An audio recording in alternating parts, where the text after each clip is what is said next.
Quer saber os principais erros que toda lash designer comete assim que começa a fazer lash lifting? Então fica comigo aqui nesse vídeo que eu vou te mostrar tudo e você vai ter a oportunidade de não errar da mesma forma que eu errei no início da minha carreira, quando eu comecei a fazer lash lifting lá em 2018, quando as coisas ainda eram um pouco mais difíceis. Os moldes eram bem mais difíceis de encontrar, os produtos não eram de tanta qualidade e a gente não achava produtos bons assim como a gente acha hoje aqui no mercado, né? A gente tem uma variedade enorme agora de produtos com qualidade boa e antigamente não era assim, então somente o kit da Master mesmo que era o melhor, o resto a gente penava demais. Eu usei kits horrorosos para começar a fazer lash lifting. Os moldes então nem se fala, mas então eu tô aqui hoje para poder te ajudar e você não cometer os mesmos erros que eu cometi lá atrás.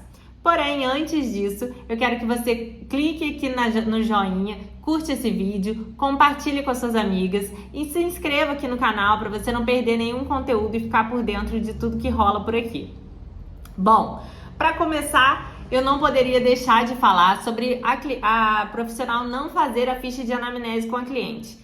Gente, é imprescindível fazer a ficha de anamnese, tá? Se a sua cliente chegou até você deita ela na maca e já vai fazer o procedimento, você está cometendo um erro gravíssimo na profissão, porque o lash lifting são produtos químicos que a gente utiliza ali naquela pessoa. Então, como o lash lifting, como se fosse uma unha ou uma progressiva no cabelo, qualquer serviço que a gente vai prestar, até a extensão de cílios em si, uma sobrancelha com rena, a gente precisa ter uma ficha de anamnese. A gente precisa entender aquela cliente. Todo pessoal da área da saúde, da estética, utiliza a ficha de anamnese também para se precaver, para que não aconteça o pior. E tem clientes que têm sim alergia aos componentes, né, do kit de lash lifting, aos componentes da coloração da OX que a gente usa para poder deixar os fios pretinhos.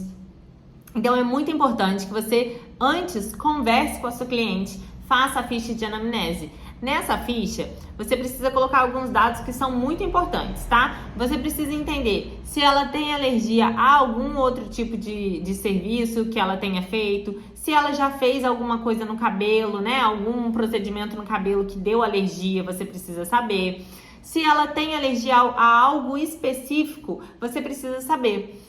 E para isso, para você se precaver antes do procedimento, você precisa entender os componentes que tem ali dentro. Você sabe os componentes? Comenta aqui para mim, pausa esse vídeo agora e comenta aqui embaixo. Você sabe os componentes que tem dentro dos frascos dos produtos que você utiliza na sua cliente? Ou você simplesmente compra porque estão falando na internet que é bom e você começa a usar sem saber nem do que se trata, como é que ele age, como é a formulação do produto? Comenta aqui sem mentir para mim que eu quero saber. Mas voltando ao assunto, você precisa entender isso para quando ela te falar, você saber se você pode ou não fazer o procedimento naquela cliente. Porque dependendo do problema, gente, a gente já para ali, na ficha de anamnese. A gente já vai falar para ela, olha, infelizmente a gente não vai poder fazer o procedimento. Um exemplo desse é se ela tiver alguma doença ocular, se ela tiver uma blefarite, um glaucoma, você já sabe que ali você não vai poder fazer o procedimento nela. Se ela for lactante e tiver grávida, para fazer, gente, tem que ter um laudo médico, tá? Porque qualquer coisa que possa vir a acontecer, ou com o bebê, né, que está sendo amamentado pela mãe, ou até com a mãe que está grávida, vai cair no colo de quem fez o procedimento e não se resguardou, gente. Você fez sem saber se você poderia fazer ou não. Tá? Quem sabe disso é a médica dela. Então, peça sempre um laudo. É importante que vocês peçam um laudo para grávidas e para lactantes, para que vocês consigam realizar o procedimento com segurança. Apesar de que os componentes não vão na pele na questão do lash lifting, mas mesmo assim é legal da gente saber. Outra coisa que eu gosto de colocar na anamnese, até na pergunta que eu faço para ela, né, na nossa conversa, é saber se ela tem alergia a micropore. Muitas pessoas têm alergia a micropore, tá? Isso já aconteceu comigo várias vezes durante o início da minha carreira, até eu entender que realmente tem muita gente que tem sensibilidade ao micropore. Então você coloca quando você tira, a pele tá inchada, tanto aqui embaixo do olho, quanto também na pálpebra. Então, ali você lendo a ficha de anamnese, você conversando com a sua cliente, você já elimina esse problema. Se ela tem alergia a micropore, você vai arrumar outra forma de isolar aqueles fios de baixo. E se você não tiver nenhuma, tudo bem, no Lash Lifting você consegue fazer o procedimento sem isolar o fio de baixo com fitas, né? Você só tira eles mesmo do molde e tá tudo certo. Esse é o principal erro, tá? É não fazer a anamnese e também não entender sobre os problemas que podem causar, o que você precisa saber ali da sua cliente, né? Se ela tiver com uma infecção no olho, se ela tiver com uma alergia, se ela tiver com um terçol, ela não pode fazer o procedimento, ela tem que esperar a saúde ocular dela ficar 100% para que ela vá realizar esse procedimento químico em cima de uma infecção ocular. Não tem como, tá bom? O segundo é perguntar para sua cliente o que ela busca, é entender o gosto da sua cliente. Muitas pessoas chegam até a gente para fazer um procedimento, mas elas não explicam pra gente o que é que elas querem e muitas das vezes as profissionais também não perguntam, fazem o que elas gostam. Tá? Então vamos supor, às vezes eu gosto de uns cílios bem curvado, bem chamativo, e aí eu vou lá e reproduzo esses cílios na minha cliente. E talvez não seja o gosto dela, talvez não seja isso que ela está buscando. Então é muito importante que a gente entenda o gosto da nossa cliente. Então, se ela chegou para fazer lash lifting, você pergunta para ela por que ela foi até você, qual foi a foto que ela viu que ela gostou, se ela gosta de mais projeção, né? Se ela quer jogar esses cílios mais para cima ou se ela gosta da curvatura que ele faz. Então, tudo isso, você também vai ter que analisar o fio dela, né? Pra ver se ele vai fazer a curvatura, se ele vai conseguir uma boa curvatura, ou se você vai conseguir só realmente projetar ele pra cima. Se o que ela busca é só um alinhamento e uma projeçãozinha ali, só para o rímel ficar mais valorizado, mas nada muito extravagante, isso tudo precisa ser alinhado antes, para que depois do procedimento você não tenha aquele susto a hora que ela pega o espelho e olha e fala, putz, não gostei, eu achei que ficou muito curvado. E aí, gente, o que você vai fazer? Por você não ter se precavido antes, você vai ter que fazer uma reversão, você vai ter que danificar ainda mais aquele fio por causa de um erro seu, porque você deixou de entender o gosto do seu cliente. Então, é muito importante essa conversa com o seu cliente antes do procedimento, tá? O terceiro erro e não tem jeito, a escolha errada do molde. Gente, isso precisa ser treinado, tá? Antes de você começar a atender seus clientes, você precisa treinar isso. Treinar com várias pessoas. E não necessariamente você precisa fazer o lash lifting nelas para você treinar, mas você tem que ir ali colocar o molde em cima do olho da pessoa, entender realmente, tá? Se esse molde vai curvar, se esse molde vai só projetar, se os cílios dela é grande para aquele molde, se você vai precisar usar um molde ainda maior, ou se o molde está muito grande para os cílios da cliente, você precisa diminuir o tamanho. Sobre o molde, eu nem preciso falar, né? Que eu tenho lá uma infinidade de moldes, eu tenho vários tipos de moldes e na hora do procedimento eu vou sentindo realmente na hora da anamnese ali, na hora da minha conversa com ela, o que ela busca para eu poder escolher o molde. Não é na hora ali que ela deita que eu fico lá, coloco um molde, tiro, coloco outro e tiro. Ali eu já vou analisando um pouco o fio dela antes para entender que tipo de molde que eu vou utilizar ali para dar o efeito esperado. Tá? Então, vocês já sabem, né, gente? O molde tá aqui. Vou mostrar pra vocês aqui um exemplo. Ó. Vou colocar aqui esse molde anatômico maravilhoso aqui, que você não precisa utilizar nem cola pra ele fixar no olho da sua cliente. Se você colocando aqui, ó, se você apertar direitinho, ele se encaixa perfeitamente na pálpebra aqui, ó, tá vendo? Ele solta aqui só no finalzinho, mas é porque eu tô abrindo o olho. Mas olha como ele se encaixa bem, ó. E não solta. É maravilhoso. Então, o molde anatômico, eu já tenho até um vídeo aqui no canal ensinando vocês a como deixar os moldes de vocês que são mais retos, de como deixá-los anatômicos, para que vocês não precisem utilizar cola para poder passar na pálpebra. Até já te alivia aí no tempo de não ter que ficar depois tirando aquele excesso de cola que fica na pálpebra, que é o ó de tirar, né? Então já te alivia muito nesse tempo. Mas voltando ao assunto, aqui eu tô com esse molde aqui, ó.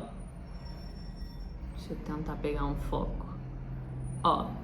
E aí, vocês veem que ele tem essa parte de cima aqui, ó, que é o limite dele, tá? Ele vem aqui gordinho e aqui de cima tem a parte que é o limite. Então, se você puxou o fio e ele passou aqui dessa linha aqui de cima, você não vai utilizar esse molde, você vai trocar, você vai pegar um molde maior, porque esse daqui vai ficar com aquele degrau no final dos cílios quando você terminar de fazer o procedimento, tá? Então, você vai trocar o molde e vai escolher um molde maior. Outro ponto a se observar é quando os cílios não chega nem aqui até a metade da curvatura do molde, tá? Os cílios, por exemplo, fica aqui no comecinho antes dele subir. Se acontecer isso, você vai precisar pegar um molde menor, porque não vai dar a curvatura. Vamos supor que o molde tá aqui, tá, gente? E aí os cílios da cliente tá aqui. Olha aqui, onde ele vai fazer a curvatura? Ele não tá curvando. Se ele tivesse assim, ó, ele faria curvatura. Mas aqui, ele não tá fazendo. Então, quando ela abrir o olho, você vai ter aquele choque, assim, meu Deus, não curvou nada, o que eu faço agora? Como que eu dou um espelho na mão dessa pessoa? Já aconteceu comigo, tá, gente? Não tem como negar.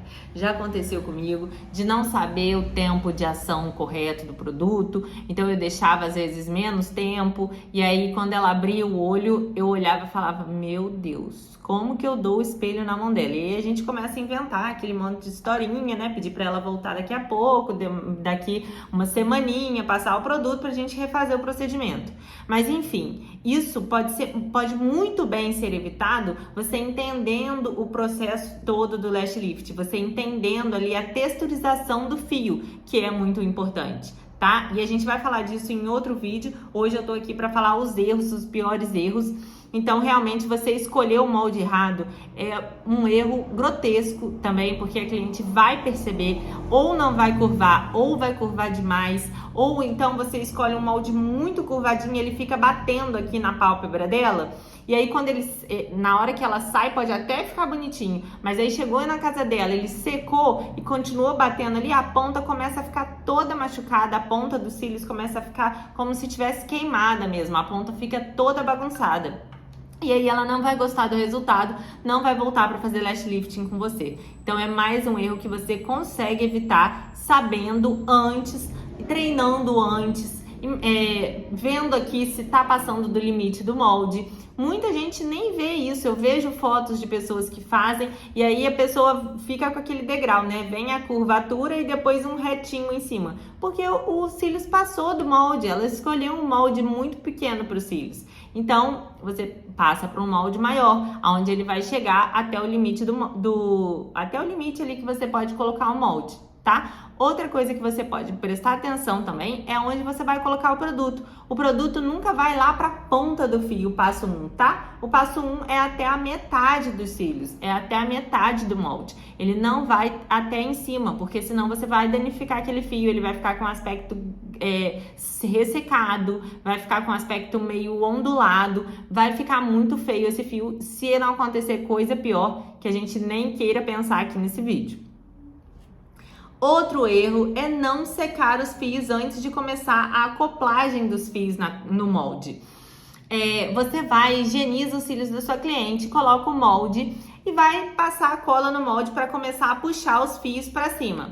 E aí você vê que os cílios não estão ficando de jeito nenhum. Você passa a cola e ele gruda no molde e solta, gruda no molde e solta. Isso pode acontecer se o fio ainda estiver um pouco molhado, tá, gente? Lembrando que a cola do lash lifting, ela é hidrossolúvel. Então, se você passar água nela, ela não vai funcionar, tá? Ela vai se soltar. Então, o fio precisa estar bem sequinho para que você consiga que essa acoplagem da cola ali, tá? Para que você consiga que a cola funcione realmente no seu lash lifting. E isso durante todo o procedimento. Quando você vai tirar o produto dos fios também, o cotonete pode estar levemente umedecido para você conseguir tirar o produto, mas nunca encharcado, a ponto de ter muita água ali e molhar os cílios, porque senão eles vão começar a desgrudar do molde mesmo, não tem jeito. Enquanto você não neutralizar ele daquela forma que ele tem que ficar, ele vai ficar descolando do molde. Então, o cotonete não pode estar molhado, ele pode estar umedecido, levemente umedecido. Tá? Não acoplar o molde da forma correta e aí você vai ficar sofrendo o procedimento inteirinho porque você não acoplou o molde da forma correta. Às vezes a pessoa tá com pressa e aí ela vai acopla o molde de qualquer jeito e vai começar a fazer o procedimento. Aí que vem o BO, né, gente? Aí que começa todo o caos, porque o molde começa a se soltar, o molde começa a atrapalhar na hora da acoplagem, um olho fica diferente do outro, porque você às vezes acoplou o molde mais perto da raiz em um e mais longe da raiz em outro. Então o olho começa a ficar diferente, você não consegue puxar tanto. Então, na hora da acoplagem do molde, você tem que ter calma, você tem que ter cuidado, tem que acoplar direitinho sim, nem tão próximo à raiz, nem em cima da raiz dos cílios e também nem tão afastados. Tá? E outro ponto importante é que você utilize uma cola que vá fixar esse molde ali na pálpebra, tá? Se você for utilizar a cola, porque como eu expliquei, tem moldes anatômicos que não precisam da cola. Esses moldes aqui vão acoplar perfeitamente. Se você acoplar eles direitinho, você nem precisa utilizar a cola. Mas se você ainda tiver dificuldade, eu sei que no começo é difícil, a gente tem mais dificuldade mesmo, né? Então eu tenho outra dica para você. Você pega um pedacinho da fita micropore e cola aqui na pálpebra da cliente. E aí você vem colando o molde por cima.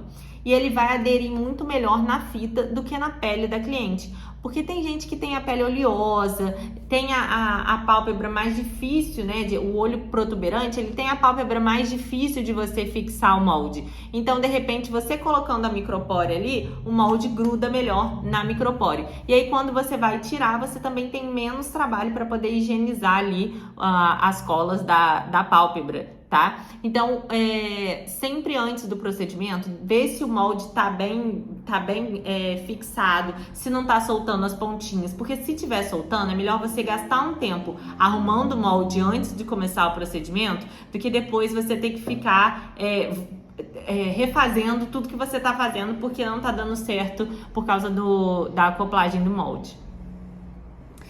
E o último que eu preparei aqui para vocês é não entregar o Lash Botox para cliente levar para casa. Gente, isso faz uma diferença no nosso trabalho que vocês nem imaginam. Muitas das vezes você faz o procedimento, tá? O fio fica um pouquinho ressecado ali na hora, você consegue perceber. E tudo bem, se você tivesse dado o Lash Botox para ela levar, para passar em casa todos os dias, ou 2 vezes, principalmente 2 vezes ao dia, você teria ficado tudo ok, não teria dado problema nenhum, mas você não fez essa parte. E aí a cliente não volta mais porque ela sentiu que os cílios dela ou a brow illumination dela, no caso, ficou ressecada. Gente, é tão pouco produto, você coloca só mesmo um pouquinho assim, você coloca num potinho e entrega para sua cliente e fala para ela fazer esse cuidado home care. Então você vai falar, olha, o lash lifting, ele não tem os mesmos cuidados da extensão de cílios, ele é super tranquilo de você continuar com ele, porém você vai ter esse cuidadinho de passar o lash botox na hora que você acorda e na hora que você for dormir, né? Depois do banho e a hora que você for dormir. Gente, faz toda a diferença. Os cílios vai ficar mais bonito, ele vai realçar mais. Quando ela voltar para fazer o procedimento, ele ainda vai estar super saudável e ele vai estar cada vez mais denso, mais brilhoso. Ela vai sentir a diferença. E quando ela sentir a diferença, ela vai indicar você para muito mais pessoas. Ela vai chamar todo mundo para fazer o lash lifting também. Quando ela vê uma amiga que tem os cílios retos, tem os cílios longos, mas não tão curvados, ela vai te indicar. Isso é primordial. Além do que elas gostam de levar um mimo para casa, de levar um bônus a mais, alguma coisa que elas não estavam esperando. Então isso faz toda a diferença. Agora eu quero que vocês me contem aqui nos comentários se vocês já cometeram algum desses erros e se vocês tiverem cometido algum erro que não tá aqui dentro, comenta pra mim, por favor, que eu também quero saber, também posso ajudar vocês. Eu tenho muita experiência na área, como eu falei, lá se vão quase 6 anos já de atendimentos. Então eu tenho muita bagagem, eu posso ajudar vocês. Comenta aqui embaixo que eu tenho certeza que eu vou conseguir te ajudar de alguma forma. Se você gostou desse vídeo, não esquece de curtir, não esquece de compartilhar ele e vamos fazer essa profissão ser cada vez mais valorizada, os profissionais cada vez mais qualificados, para que a gente cresça muito ainda na área da beleza e que os produtos também melhorem muito com o tempo, como vem acontecendo. Um super beijo, até o próximo vídeo.